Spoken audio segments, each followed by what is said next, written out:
Autism diagnosis করার ক্ষেত্রে আমরা বলি যে অটিজম ডায়াগনোসিস করার প্রসিডিউরটা কী করে বুঝবো যে আমাদের এটা বাচ্চাটা অটিজম। অটিজমের ডায়াগনোসিস করার ক্ষেত্রে অনেকে আমরা মনে করি যে কথা যদি দেরি করে বলে বাচ্চা, তাহলে সেই বাচ্চাটাই বোধহয় অটিজম হবে, কিন্তু এরকম কোনো সূত্র নাই।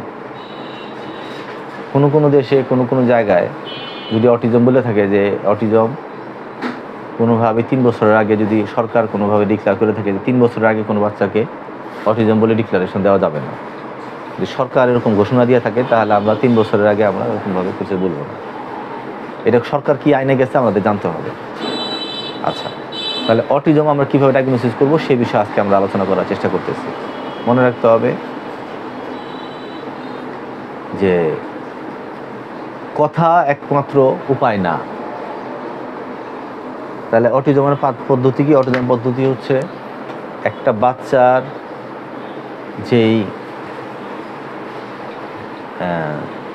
ডেভেলপমেন্টের যেই নিয়ম অনুযায়ী বয়স অনুযায়ী যতটুকু ডেভেলপমেন্ট হওয়ার কথা ছিল ততটুকু ডেভেলপমেন্ট যদি না হয় তাহলে আমরা কি চিন্তা করব, বাচ্চাটার হয়তো তার কোথাও সমস্যা আছে।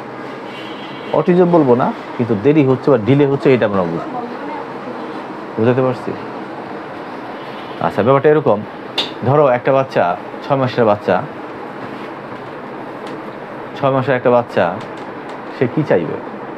সে চাইবে তো বাচ্চা যদি বাচ্চার বাবা যদি মা যদি বাচ্চা দিয়ে তাকায়, তাহলে সেই বাচ্চা আই কন্ট্যাক্ট করবে, বিভিন্ন রকম হাসির সে দিবে, খিদা লাগলে এক ধরনের কান্না কাটবে, কুলে উঠতে চাইলে আর এক রকম কান্নার সুর তার চেঞ্জ হবে।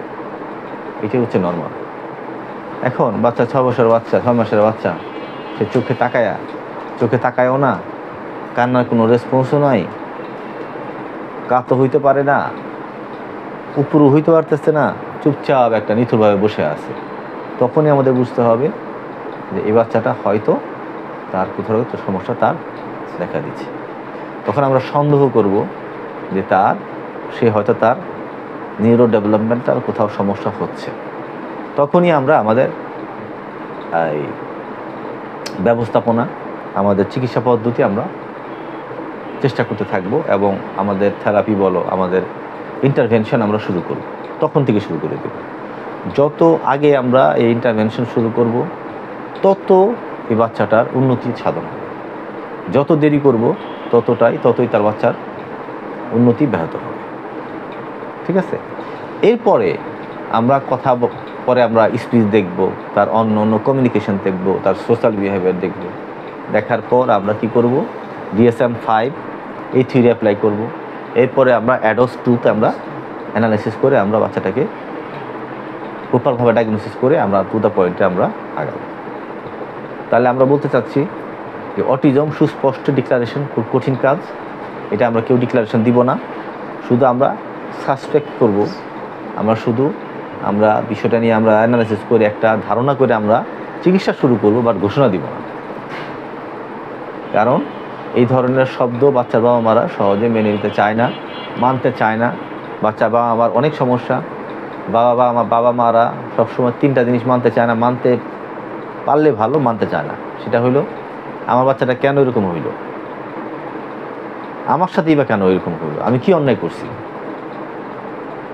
বাচ্চা মানতে চায় না যে বাচ্চার এরকম হইলো কেন, বাচ্চা মানতে চায় না। আর এটা যে লাইফ লং সারা জীবনের চিকিৎসা, এটা বাচ্চা বাবা মারা মানতে চায় না। এই 3টা কারণে, 3টা সমস্যা যখন বাচ্চা বাবা মানে না, সমস্যা আরও বেশি ঘনীভূত হয়, সমস্যা আরও তীব্র হয় এবং এই চিকিৎসাটা আমাদের কি হয়, সুচারুরূপে আমাদের সুচারুরূপে আমাদের সামনে আগাইতে আমরা পারি না বা ব্যাহত হয়।